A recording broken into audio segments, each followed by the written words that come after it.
Good morning. In the first gospel, and we have to understand before we get into this story, we have to understand that the presumption here is that Jesus believed that he was the Messiah and he understood very well the role of the Messiah. So in the first gospel, chapter 19, verse 16 to 21 will say, a rich man comes to the Nazarene, Jesus, and says, "Good master, what must I do that I may inherit eternal life?"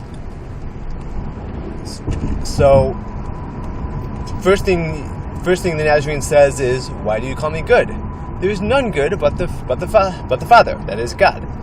But if you would inherit eternal life, do this: keep the commandments." And then they get into a discussion about what commandments in particular.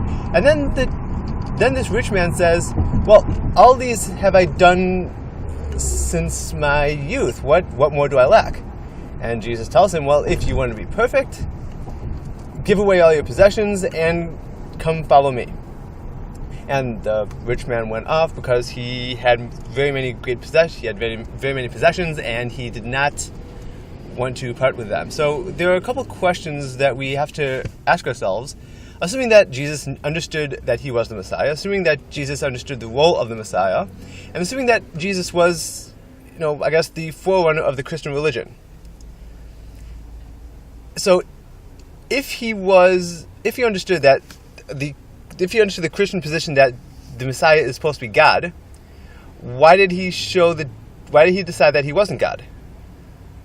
First thing the rich man says is, "Good master," and Jesus says, "Why do you call me good? There's none good but the Father." So he's clearly subordinate to God. Second, Christianity teaches that particularly Paul, if you want to read the book of Galatians, comes up a couple times in chapters 2, chapter 3, and at least once in chapter 5, that works are meaningless. That those who justify by works are fallen from grace. So in no uncertain terms, also look at Hebrews 7:19. If Jesus believed what Paul is teaching, then why would he say, "Well, if you want eternal life, keep the commandments"? According to Christianity, he should be saying, "If you want eternal life, accept me as the Messiah. Nothing with commandments." Further, so then the rich man says, "Well, all these commandments have I kept since my youth." According to Christianity, it is impossible to keep the commandments. No one can do it but Jesus. If that was true,